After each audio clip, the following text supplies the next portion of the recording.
El mes pasado hablé sobre dos verdades diferentes del nuevo pacto. Una era la verdadera adoración y la otra era la verdadera santidad. La adoración en el antiguo pacto no era la adoración en el espíritu, era adoración en el alma y el cuerpo. La adoración en el nuevo pacto es la adoración en el espíritu. Del mismo modo, la santidad en el antiguo pacto era solo externa, era todo lo que la ley exigía. La santidad en el nuevo pacto es principalmente interna. Hoy quiero hablar sobre la verdadera fe. Hay una fe que la gente tenía en el antiguo pacto. Leemos sobre algunos de esos hombres en Hebreos capítulo 11. Ellos vivieron por fe, desde Abel en adelante hasta todos los grandes hombres y mujeres de Dios en el antiguo pacto. Pero al final de Hebreos capítulo 11, leemos este verso. Hebreos capítulo 11, versículo 40. Siempre debemos recordar esto cuando leamos Hebreos capítulo 11. De lo contrario, te perderás algo. Dice al final del capítulo, Dios ha provisto algo mejor para nosotros. Si tu fe se eleva al nivel de cualquier persona del Antiguo Testamento, te perderás lo que Dios tiene para ti en el Nuevo Pacto. La fe en el Nuevo Pacto es mejor que la que tenían en el Antiguo Pacto. Y luego, cuando piensas en eso, pregúntate, ¿qué tenían en el Antiguo Pacto? Las cosas descritas en Hebreos capítulo 11 son realmente sorprendentes. Dividieron el Mar Rojo, derribaron los muros de Jericó, pudieron detener el sol, pudieron cerrar la boca de los leones, incluso Elías y Eliseo resucitaron muertos. Pero una cosa era cierta para todos esos eventos. Todos eran externos. Los milagros externos era la característica de la fe en el antiguo pacto. En el nuevo pacto, nos dicen en Hebreos capítulo 12, versículo 2, miremos a Jesús. Hebreos capítulo 12, versículo 2. Puesto los ojos en Jesús, el autor y consumador de la fe. Y aunque él hizo muchos milagros, eso no se menciona aquí. Lo que mencionó aquí es, debido al gozo que le esperaba, Jesús soportó la cruz sin importarle la vergüenza que ésta representaba. En la presencia de Dios hay plenitud de gozo. Y Jesús valoró esa comunión con su Padre, la cual tenía desde toda la eternidad, más que cualquier otra cosa en la tierra. Y Él es nuestro ejemplo. Estaba dispuesto a sufrir cualquier cosa para tener esa comunión con el Padre. Y esa comunión con el Padre es la que nos lleva a la fe del nuevo pacto. Y se nos dice que es mejor que cualquier cosa que pudiéramos tener en el antiguo pacto. Es por eso que en el antiguo pacto nadie podría llamar a Dios Padre. Y cuando los cristianos del nuevo pacto cuyos pecados son perdonados, aunque llamen a Dios Padre, si no lo conocen como Padre, serán inseguros. Y la razón de muchos celos, competencia, ira, amargura, desánimo, depresión, derrota y todas esas cosas es porque los creyentes no conocen a Dios como su Padre. Esa es la razón. No han hecho a Jesús su ejemplo. Él no es el autor y perfeccionador de su fe. Miran ejemplos del Antiguo Testamento y encuentran una excusa para su pecado. Miren el número de predicadores que caen en adulterio y señalan a David como ejemplo. Miren la cantidad de personas que se deprimen y dicen que Elías también estaba deprimido, o cuando Moisés se enojó y rompió las tablas de piedra. Pero no hay excusa cuando Jesús se convierte en el autor y consumador de nuestra fe. Jesús nunca cometió adulterio, nunca se deprimió, ni se sintió abatido, nunca rompió nada por ira. Así que hay una gran diferencia cuando llegamos a la fe del nuevo pacto. Nos lleva a una vida de superación. Así que eso es lo que quiero compartir con ustedes. Ahora quiero comenzar con Romanos capítulo 10, versículo 17. Hay muchos malentendidos sobre la fe hoy. La mayoría de los libros que lees sobre la fe en librerías son la fe del viejo pacto. Tienen que ver con cosas externas, milagros externos, cosas que Dios puede hacer por ti en el exterior, pero nunca nos cambian por dentro. Romanos capítulo 10, versículo 17 dice, así que la fe viene del oír, y el oír por la palabra de Cristo. Toda la Biblia es la palabra de Dios, pero cuando dice sobre la palabra de Cristo, la palabra del Mesías, eso se refiere específicamente al Nuevo Testamento. Si podemos escuchar las promesas del Nuevo Testamento y lo que Dios está diciendo, así es como la fe viene, al escuchar lo que Dios está diciendo. Desafortunadamente, la fe para muchos cristianos de hoy viene al escuchar el testimonio de lo que Dios hizo por alguien. Y eso puede causarte muchos problemas. Puede frustrarte cuando no experimentas lo mismo. La fe no viene al escuchar un testimonio. Un testimonio puede confirmar la fe que ya tienes, que obtienes de la palabra de Dios. Pero si pones tu fe en algo o esperas obtener algo porque escuchaste el testimonio de alguien en la televisión o en un mensaje, esa no es la base de la fe, te lo digo, se sacudirá. La fe del nuevo pacto viene al escuchar la palabra de Cristo. Miras la palabra de Dios y ves lo que Dios te ha dicho. Y si no meditas en la palabra de Dios, no vas a tener fe. La razón por la cual mucha gente es débil en la fe es porque no meditan en las promesas del Nuevo Testamento. Así que quiero mencionar tres cosas sobre la fe. En primer lugar, la fe es la confianza en Dios. Y quiero tomar el ejemplo de Abraham. Se le llama el padre de la fe.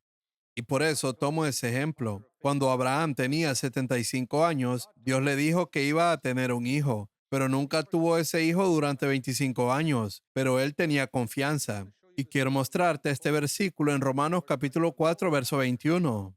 Todo el capítulo es sobre la fe, hablando de la justificación. Y dice en Romanos capítulo 4, versículos 20 y 21. Sin embargo, respecto a la promesa de Dios, Abraham no titubeó con incredulidad, sino que se fortaleció en fe, dando gloria a Dios. Y luego dice en el siguiente versículo, estando plenamente convencido de lo que Dios había prometido, poderoso era también para cumplirlo. Confianza en Dios. No titubeó con incredulidad porque Dios le había dado una promesa y él creía que Dios cumpliría esa promesa.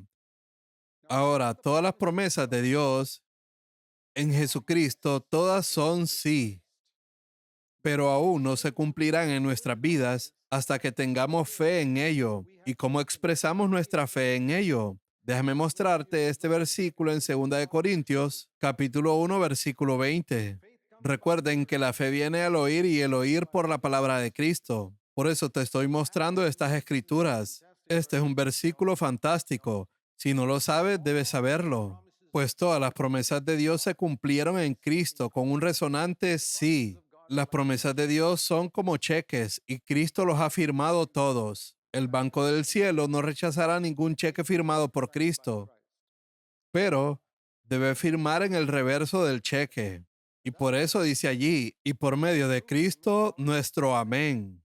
Cuando dices amén, estás firmando en la parte de atrás de ese cheque y lo estás poniendo en el banco del cielo diciendo, acredítenlo a mi cuenta. Entonces, entra en tu cuenta. Entonces Cristo lo ha firmado, pero todavía no es tuyo, hasta que pongas tu firma y digas amén. Entonces, ¿qué significa eso? De nuevo, podemos mirar a Abraham. Vamos a Génesis capítulo 15. En Génesis capítulo 15 leemos en ese momento cuando Dios le dijo a Abraham, le habló una noche y dijo, mira las estrellas en el cielo. Esa es la cantidad de descendientes que tendrás. Ahora, no tenía nada en ese momento, ni siquiera uno. Ya tenía más de 75 años y su esposa tenía más de 65 años. Pero cuando escuchó esta promesa de Dios, no miró su cuerpo o el cuerpo de su esposa Sara. Dice en el versículo 6, y Abraham creyó al Señor. Y esa palabra creer en el hebreo, que es el idioma en que se escribió la Biblia, es amén. Amén es una palabra hebrea y esa es la primera vez que se dice en la Sagrada Escritura. Significa que así sea. Abraham dijo así sea. Eso es fe. Dios dice algo y aunque parece imposible, humanamente hablando, dices que así sea. ¿Por qué? Porque Dios lo ha dicho. Porque Dios ha dicho que va a ser así. Y por esta razón Abraham se llama el padre de la fe. Cuando esta cosa imposible le dijeron a un hombre que no tenía hijos a la edad de 100 años, y cuando Dios dijo, tendrás hijos como las estrellas del cielo, él dijo, amén. Esto es lo que realmente significa amén. Y cuando miramos las promesas de Dios y decimos amén, porque lo dijiste, confío en ti, se cumple.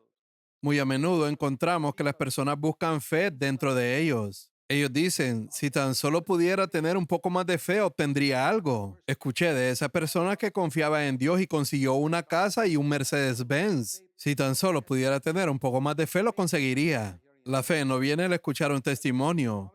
Dios te ha prometido algo en las Escrituras. No busques fe adentro. Abraham miró dentro de él, dentro de su cuerpo, para ver si podía producir ese hijo. No. ¿Miró el cuerpo de Sara? No. Dice que miró la promesa de Dios y no dudó. Muy a menudo, cuando estamos tratando de superar el pecado o algo así, observamos nuestra propia capacidad. No. Vamos a la promesa de Dios. Y así es como viene la fe. Confianza en que Dios hará lo que ha prometido. A las promesas de Dios decimos amén. Tome el asunto del perdón de los pecados. ¿Cómo podemos estar seguros de que nuestros pecados son perdonados? Ninguno de nosotros vio a Jesús morir en la cruz.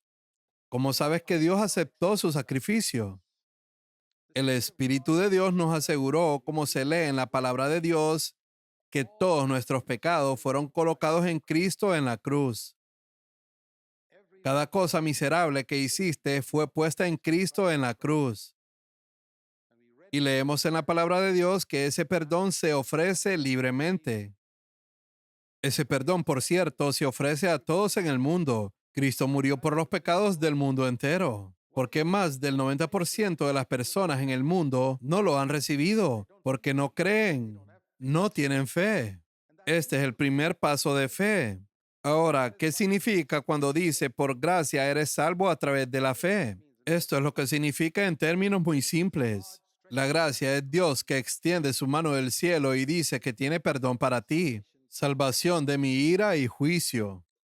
La fe es mi mano que toma la mano de Dios y dice gracias. Eso es todo. ¿Por qué necesitamos arrepentirnos? La Biblia junta el arrepentimiento y la fe. Desafortunadamente, el hombre hoy la ha separado. La mayoría de las veces en la predicación del Evangelio solo escuchas creer, pero el arrepentimiento no funcionará si lo separas. Dios no te está pidiendo que renuncies a tus pecados, te está pidiendo que te alejes de tu pecado. Puede tomar años renunciar a algunos hábitos que tenemos, pero es así. Nacemos, enfrentamos al mundo, al diablo, a nuestras lujurias y Dios está detrás de nosotros. Dios dice, quiero darte algo, quiero darte perdón. No puedo recibirlo a menos que me dé la vuelta. Y dar esa vuelta es todo lo que significa el arrepentimiento. No es decir que he logrado algo o he renunciado a mis hábitos. Solo digo que me doy la vuelta del mundo y el pecado y quiero recibir lo que Dios tiene para mí. Y ese simple acto de recibir es la fe. En el primer paso de la fe, recibo el perdón que Dios da libremente. Sucede en un momento. Quiero decir, incluso si has pecado durante años, en un momento. En este momento, si no has sido perdonado, puedes recibir a Cristo en tu vida, obtener lo que ofrece y ser perdonado, y ser una persona completamente diferente, un hijo de Dios, en un instante, como un bebé. No serás maduro al instante, pero has nacido. Ese es el primer paso. Tenemos confianza. Cristo murió por mis pecados. Tengo confianza en eso. Y la culpa de mi pecado se ha ido. Cuando el diablo me acusa, lo superé diciendo que la sangre de Cristo me ha limpiado. La ira de Dios es eliminada de mí. Pero no nos detenemos allí. Y si tuviera que ir a un no cristiano que conoce las Escrituras y le digo, ¿sabes que Cristo murió por tus pecados? Por cierto, hay no cristianos que leen la Biblia. Y le digo, Cristo murió por tus pecados y puedes ser perdonado. Y él dice, escucha, necesito más que un perdón. Tengo un temperamento terrible. ¿Crees que Cristo me librará de eso? Tengo un problema terrible con la lujuria en mis ojos. ¿Crees que Cristo me librará de eso? Y si no tengo ninguna experiencia de superar la ira, la lujuria de mis ojos y la pornografía, ¿qué evangelio le voy a dar? Tendremos que decirle, escucha, Cristo puede perdonarte, pero no puede liberarte de la pornografía, la ira y todo eso. Tendrás que vivir con eso por el resto de tu vida, pero Él te perdonará. Cada vez que peques, solo vuelve a Él. Él dirá, no, quiero ese evangelio. Gracias, ve a dárselo a alguien más. ¿Lo culparías por rechazarlo? ¿Es eso todo lo que Cristo ofrece? ¿Ha venido a nosotros y dijo que puede perdonarnos pero no liberarnos? Eso no es un gran evangelio. No lo es. En el Antiguo Testamento, los israelitas no solo fueron sacados de Egipto, fueron traídos a Canaán. Había dos partes en ese evangelio del Antiguo Testamento. Todos sabemos sobre la redención de la sangre. Cantamos mucho sobre la sangre. Pusieron la sangre en el poste de la puerta. Eso fue solo redención. Eso fue en un momento. Fueron liberados del faraón que simboliza a Satanás, redimidos por la sangre, bautizados en el Mar Rojo fuera de Egipto. Pero luego hubo otra parte de ese evangelio. Debían entrar en Canaán y matar a los gigantes. Esos gigantes son las lujurias pecaminosas en nuestra carne. Esa fue la segunda parte de ese evangelio. El Antiguo Testamento dice que Dios estaba enojado con ellos porque no respondieron con fe a la segunda parte de ese evangelio. Y eso se menciona 3 veces en el Nuevo Testamento. En Primera de Corintios capítulo 10, en Hebreos capítulo 3 y en la carta de Judas. 3 veces se nos da como advertencia. Cristianos, recuerden que esos israelitas que se fueron de Egipto nunca entraron en Canaán. No dejes que eso te pase. ¿Crees que los cristianos han prestado atención a eso? ¿Tú le has prestado atención? Necesitas tener fe no solo para el perdón de los pecados. Necesitas tener fe para matar a esos gigantes de Canaán, para poder ocupar la tierra que Dios quería que ocuparan. Este cuerpo es la tierra de Canaán hoy. Este cuerpo que debería ser el templo de Dios, que debería ser la posesión de Dios desde la cabeza hasta los pies. Este cuerpo y esta mente han sido gobernados por la lujuria, por la ira, el amor al dinero, la amargura, los celos y los conflictos. Estoy hablando de cristianos, luchando y peleando en casas y en iglesias. Los gigantes están gobernando la tierra. ¿Y por qué los cristianos no entran? Por la misma razón que esos israelitas no entraron. No tenían confianza en Dios. La fe es confianza en Dios. El mismo Dios que me sacó de Egipto puede traer a estos gigantes bajo mis pies. El mismo Dios que se ocupó de la culpa de mi pecado puede lidiar con el poder del pecado. Confía en Dios. Eso es lo que necesitamos. En Romanos capítulo 6, versículo 14 dice, porque el pecado no tendrá dominio sobre ustedes, pues no están bajo la ley, antiguo pacto, sino bajo la gracia, nuevo pacto. Eso significa que bajo el antiguo pacto el pecado gobernaba sobre ellos. Y sabemos que el pecado gobernó sobre David, Elías, Moisés y todos. Pero él dice que ahora no estás bajo el antiguo pacto, porque el pecado debería gobernar sobre ti. Esa gente del Antiguo Testamento solo tenían el perdón de los pecados. Por cierto, no es un mensaje del nuevo pacto. 1000 años antes de Cristo, David estaba cantando en el Salmo 103. Bendice alma mía a Jehová. Él es quien perdona todas tus iniquidades, el que sana todas tus dolencias. Incluso la sanidad no es un mensaje del nuevo pacto, aunque algunas personas fingen que lo es. Salmo 103. Pero ¿qué es lo que David no pudo decir en el Salmo 103? No podía decir, bendice alma mía al Señor, quien me libera de la lujuria de mis ojos. No. Tan pronto como vio a Betsabé, él cayó. Tan pronto como Sansón vio a Dalila, él cayó. No podían superar el pecado. El pecado no gobernará sobre ti ahora. Esto parece imposible. ¿Tienes confianza como Abraham, que si Dios ha dicho que sucederá en tu vida, sucederá? Piensa en Abraham. No tiene hijos a sus 90 años y su esposa con 80 años. Dios le dice, mira las estrellas del cielo, así será tu descendencia. Él dice, amén, así sea.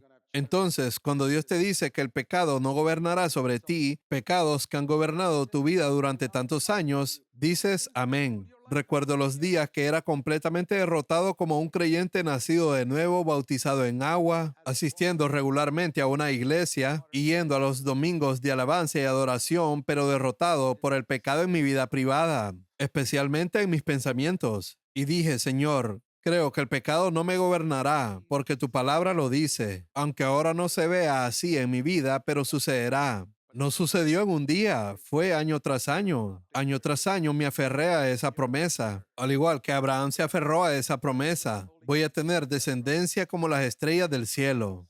Bueno, no ha pasado nada, Abraham. Ya pasó un año, 2 años y no ha pasado nada. No, Dios lo dijo y va a suceder. Eso es lo que dije año tras año y un día sucedió y puede sucederte a ti. Si tienes confianza en Dios, si Dios lo ha dicho, va a pasar.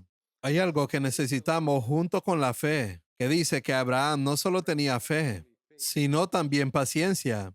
Hebreos capítulo 6, versículo 15 dice, entonces Abraham esperó con paciencia y recibió lo que Dios le había prometido.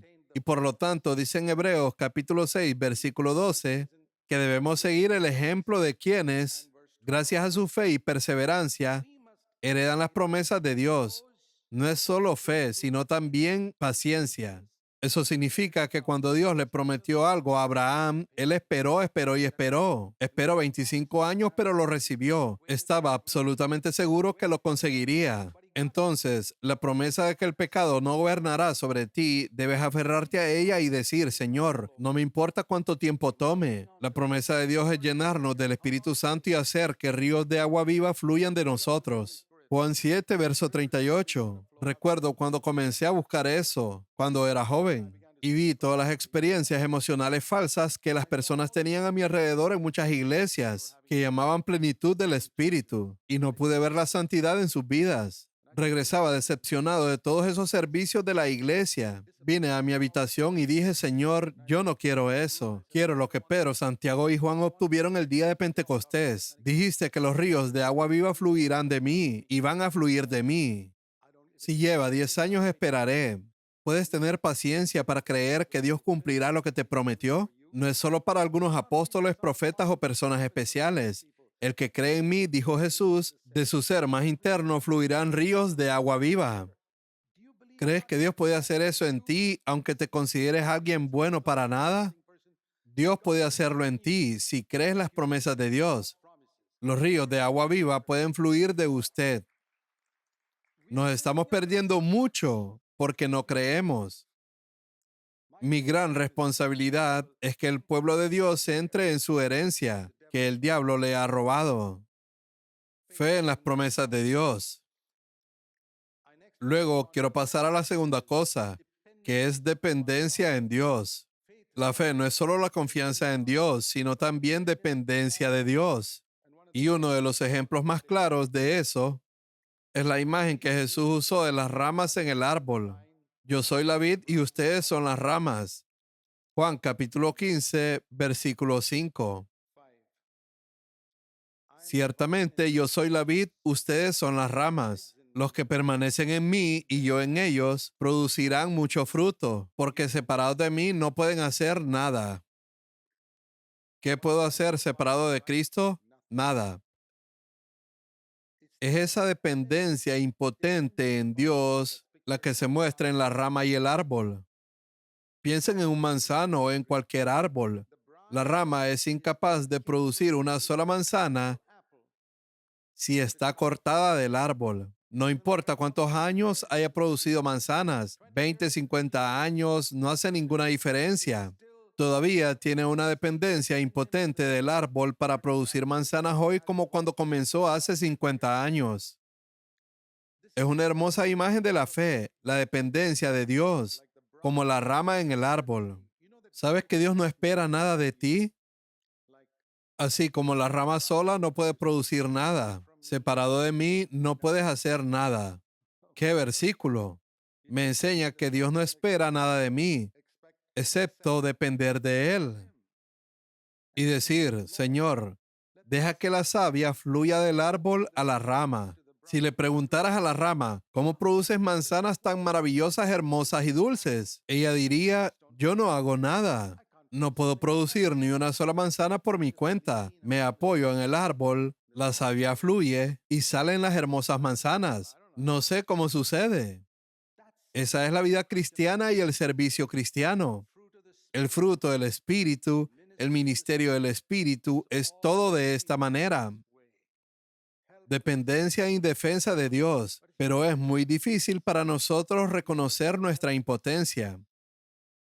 ¿Sabes? Uno de los mayores obstáculos para la fe es el orgullo. Todos estamos familiarizados con el verso que Martín Lutero hizo popular en el tiempo de la Reforma. El justo vivirá por fe. Ese versículo se menciona 3 veces en el Nuevo Testamento, en Romanos capítulo 1, Gálatas capítulo 3 y Hebreos capítulo 10. Pero la cita proviene de un verso del Antiguo Testamento en el libro de Habacuc. Quiero que vayamos a ese verso en Habacuc capítulo 2, versículo 4. ¿Has leído Habacuc? ¿Sabes dónde está? Vas a conocerlo en el cielo. Él te preguntará si leíste su libro. No digas, ¿dónde escribiste eso? Dirá, es solo de 2 páginas y media. ¿No tuviste tiempo para leerlo? Habacuc, capítulo 2, versículo 4. Quiero que mires este verso con cuidado. Aquí hay 2 tipos de personas mencionadas que son lo opuesto uno del otro. No es el que tiene fe y el que tiene incredulidad. Ese no es el contraste que quiero que veas. Es el que tiene fe y el orgullo. Así es el orgulloso. En él su alma no es recta, mas el justo por su fe vivirá. Entonces, lo opuesto a la persona justa que vive por fe no es la incredulidad, sino el orgullo. ¿Sabías que el orgullo es lo opuesto a la fe? ¿Y sabes que es por orgullo que no tiene fe? Si sigues diciendo, oh, no puedo creerlo, no vuelvas a decir eso. Solo di, soy orgulloso. Esa es la razón. Las personas orgullosas no pueden tener fe. Eso es lo que dice ese versículo. Una vez que identificas la causa del problema, te das cuenta de que necesitas humillarte. Hay ejemplos sorprendentes de esto en la Biblia. No tengo tiempo para mostrarte, pero lees en el capítulo 8 de Mateo acerca del centurión romano. Tenía un sirviente enfermo en casa y él caminó varias millas para ver a Jesús. Y le dijo, tengo un siervo enfermo en casa, ¿puedes venir a sanarlo? Y Jesús dijo, iré a tu casa. Y escuchen lo que respondió. Oh Señor, no soy digno de que vengas a mi casa. No, tú eres un hombre santo. Yo solo soy un pecador. Tenía una opinión tan humilde sobre sí mismo que ni siquiera sentía que el Señor podía venir a su casa.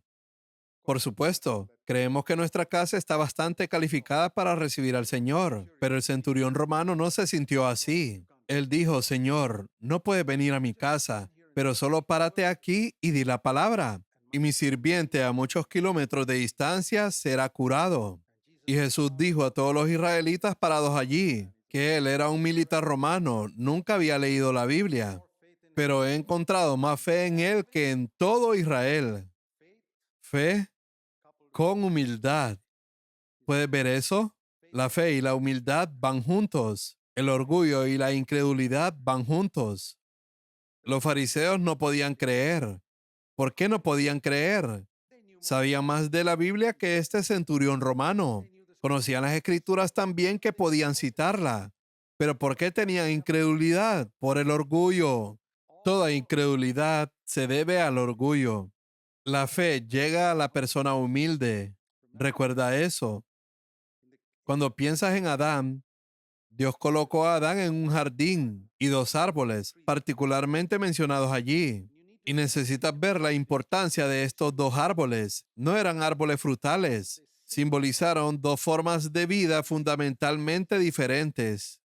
Uno era una vida de fe, el otro era una vida de incredulidad. Uno era una vida dependiente de Dios y el otro era una vida independiente de Dios. La fe es dependencia de Dios. El árbol del conocimiento del bien y del mal, porque el Señor le dijo a Adán, si comes de ese árbol morirás. ¿Hay algo malo en conocer la diferencia entre el bien y el mal? ¿No les enseñamos a nuestros hijos la diferencia entre el bien y el mal? ¿No es bueno saber la diferencia entre el bien y el mal? que hacer el mal traiga la muerte lo podemos entender. Pero ¿cómo puede el conocimiento del bien y del mal traer la muerte? ¿Alguna vez has pensado eso en Génesis capítulo 2? El significado allí es esto.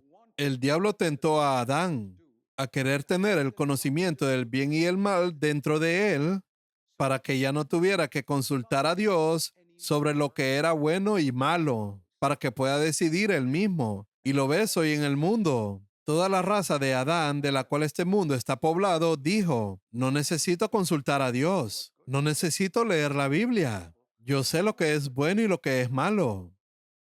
Ese es el veneno que el diablo ha puesto en el hombre y eso es lo que lo lleva a la muerte espiritual y finalmente al infierno. El otro era el árbol de la vida, que simboliza el Espíritu Santo, la vida en el Espíritu Santo. Si Adán hubiera elegido eso, hubiera sido una vida en el Espíritu, donde el Espíritu le diría momento a momento lo que era bueno y lo que era malo. Era una vida de dependencia de Dios. Esa es la vida que Jesús eligió. Incluso cuando tomas algo simple como convertir piedras en pan para satisfacer el hambre. Ahora, humanamente hablando, dirías, ¿qué tiene de malo hacer eso cuando tienes el poder? Fue ungido por el Padre, tenía poder para convertir las piedras en pan. Y no estaba robando el pan de nadie más. Había miles de piedras en ese desierto. ¿Cuál es el problema en convertir una piedra en pan? Pero incluso en algo simple como eso, Jesús dijo, no lo haré, porque no he recibido orden de mi Padre diciéndome que lo haga. No solo de pan vivirá el hombre, sino por cada palabra que procede de la boca de Dios. Cuando Dios me dice que lo haga, lo haré, pero si no me dice que lo haga, no lo haré. Ves allí desde el comienzo del ministerio terrenal de Jesús una vida de dependencia impotente en su Padre. Por eso su vida era tan perfecta. Es exactamente lo contrario de Adán. Jesús vivió por el árbol de la vida. Padre, ¿qué quieres que haga? En cada cosa. Incluso cuando hubo un gran avivamiento en un solo lugar, muchas personas se curaron y se convirtieron. Lees eso al final del capítulo 4 de Lucas. Humanamente hablando, lo correcto habría sido continuar en ese lugar. Pero él fue y preguntó al padre, ¿quieres que me quede aquí? El padre dijo no. Y dejó ese lugar, a pesar que todos le suplicaron. Le decían, por favor, quédate. Él dijo, no, me tengo que ir. Esa es la vida de dependencia del Padre, momento a momento. Y así continuó. Quiero mostrarte un verso con respecto a esto. Mateo capítulo 9, hablando de la fe. Aquí leemos sobre dos hombres ciegos que vinieron a Jesús pidiendo curación. Y cuando llegaron a él, él les preguntó, ¿qué quieren que haga? Ellos querían recuperar la vista y les hizo una pregunta. Cada vez que le pides al Señor que haga algo por ti, algo prometido en las Escrituras, te hará una pregunta. Y la pregunta está en Mateo 9, verso 28. Les hizo esta pregunta en la mitad del verso. ¿Crees que puedo hacer esto por ti? Y dijeron, sí, Señor. Observa la pregunta. Él no les pregunta, ¿podrían hacer esto por su propia cuenta? No, esa era la vida bajo la ley, tratando de cumplir los mandamientos. La vida bajo la gracia es, el Señor dice, ¿crees que puedo hacer esto por ti? ¿Por qué deberíamos dudar? El pecado no tendrá dominio sobre ti. El Señor dice, ¿crees que puedo hacer esto por ti? Nuestra confianza está en el Señor, no en nosotros mismos. No busques fe dentro de ti mismo. Aquí hay una pequeña ilustración. Imagina un río en el que hay un viejo tronco de un árbol para que la gente pase al otro lado. Es viejo y no tienes mucha fe en que puedas cruzar el río con ese tronco de árbol. Pero luego ves un puente de concreto cerca y dices, oh, tengo confianza para cruzar por allí. Tengo fe para pasar por allí, pero no tengo fe en este árbol. Sigues siendo la misma persona. ¿De dónde vino tu fe? ¿Fue algo dentro de ti? No, se basó en algo afuera. No tenía fe en este tronco de árbol, pero sí le tiene fe a ese puente de concreto. Podrías caminar por ese puente sin ninguna duda y cruzar de inmediato. Puedes tener fe en un banco que ha durado durante muchos años, pero no puedes tener fe en este banco que abrió la semana pasada. Es algo fuera de ti. Este es el gran error que muchos cristianos están cometiendo hoy tratando de buscar fe dentro de ellos. No es así. No la buscamos en el interior. Miramos a Jesús. ¿Es Jesús como ese tronco de árbol viejo o es como ese puente de concreto? ¿Puedo confiar en Él por completo o tengo que ser un poco cauteloso? ¿Crees que puedo hacer esto por ti? ¿Puedes confiar en mí por completo? Es dependencia de Dios. Puedo confiar. Puedo poner todo mi peso en ese puente de concreto y nada saldrá mal. Puedo ponerme completamente en las manos de Jesús. Todo mi futuro, mi tiempo, mi dinero, energía, mi familia, todo, cada problema que tengo, Él se hará cargo. Él ha dicho, mi Dios puede suplir a todo lo que os falta conforme a sus riquezas en gloria en Cristo Jesús. Él ha dicho en su palabra, si buscas primero su reino, todo lo que necesitas en la tierra te será añadido. Eso fue cierto hace 2000 años, es cierto hoy, es cierto en los países ricos y es cierto en los países subdesarrollados. Lo he comprobado durante 50 años y sé que es verdad. La palabra de Dios es verdaderamente eterna. Ahora pasaremos a lo tercero. La fe trae obediencia a Dios. Ahora, esto es algo que mucha gente no entiende. Vamos a Romanos capítulo 1, versículo 5. Pablo dice, es por medio de él que hemos recibido la gracia. Romanos capítulo 1, versículo 5. Pablo dice, es por medio de él que recibimos la gracia y el apostolado para promover la obediencia a la fe entre todas las naciones del mundo. La obediencia de la fe. En el Antiguo Testamento obedecían por miedo, por temor al castigo, obedecían por la recompensa. Dios me bendecirá si le obedezco, me sanará, me hará prosperar. Ahora, en el nuevo pacto es la obediencia en la fe. Eso es creer que todo lo que Dios ha hecho es por mi propio bien. Lo creo. Tengo fe que lo que mi Padre amoroso me dice es por mi bien. Si me dice que perdone a esa persona que no lo merece, es por mi bien. ¿Lo crees? Te haces daño a ti mismo cuando no perdonas a alguien. Cuando la Biblia dice, no estés ansioso, pon esa carga en el Señor. Es por tu propio bien. Todo lo que Él dice, niégate a ti mismo, toma tu cruz, muere a ti mismo. Es por tu bien. Y vemos el ejemplo de Jesús, que con placer fue a la cruz. Ahora, en el Antiguo Testamento no había cruz. No existía el sufrimiento como manera de bendición. En el Antiguo Testamento la prosperidad era la señal de bendición de Dios. En el Nuevo Testamento los apóstoles no fueron prósperos. ¿Fue porque Dios no los bendijo? Pedro y Pablo sufrieron. Dios ha mostrado en el Nuevo Testamento, y Jesús es el mayor ejemplo, que cuando el Padre le dijo que fuera a la cruz, fue sin cuestionarlo. Esa es la obediencia en la fe, incluso si implica el sufrimiento. Dios quiere mostrar en la tierra hoy lo que no era posible en los tiempos del Antiguo Testamento, que tengo personas en la tierra que aunque tengan que sufrir, confiarán en mí.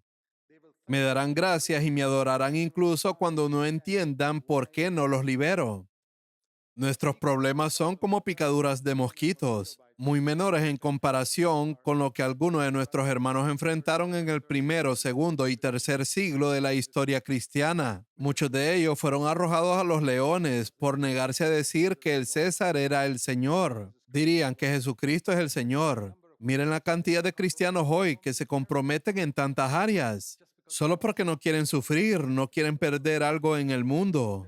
Ellos perdían sus vidas y cuando fueron arrojados a los leones, Dios no cerró la boca de los leones como en los tiempos del Antiguo Testamento, en la época de Daniel. Sus leones abrieron la boca y se comieron a estos cristianos y entraron en la boca de los leones alabando al Señor. Esa es la fe en el nuevo pacto. En el Antiguo Testamento, cuando los amigos de Daniel estaban en el fuego no los tocó. Pero en el Nuevo Testamento, en el segundo y tercer siglo, cuando los cristianos fueron quemados en la hoguera, morían alabando al Señor. Esa es la fe del nuevo pacto. Y hoy Dios necesita personas en la tierra que puedan demostrar que el sufrimiento, el juicio, la persecución o cualquier cosa puedan decir, no renunciaré a mi fe en Jesucristo. ¿Encuentra Él esa fe en ti? Esa es la pregunta. La obediencia de la fe, que cree incluso cuando no puede explicar por qué Dios no me ha liberado. Yo confiaré en Él. Incluso si me quebranta, confiaré en que Él es mi Padre. Él sabe exactamente lo que es mejor para mí. Esta es la fe del Nuevo Testamento. Y creo que si podemos seguir estos pasos confiando en Dios, dependiendo de Él y la obediencia a Él en la fe, nuestra vida se elevará a un nivel mucho más alto del que hemos experimentado hasta ahora. La fe del nuevo pacto es como una escuela donde pasamos del primer grado o segundo grado a tercer grado y podemos elevarnos a alturas increíbles. De hecho, podemos caminar por la tierra como Jesús caminaba triunfantemente. Oremos. Inclinemos nuestros rostros ante Dios en oración. La vida cristiana no es complicada. Realmente es muy simple. Jesús dijo que solo tenemos que ser como un niño pequeño, confiando en nuestro Padre. Padre Celestial, oro para que abras nuestros corazones para recibir una fe sencilla, los dones de gracia que tienes para ofrecernos a cada uno de nosotros. Ayúdanos a no perdernos ninguno de ellos. El perdón, la victoria, una vida de superación. Ayúdanos a poseerlos todos. Oramos en el nombre de Jesús. Amén.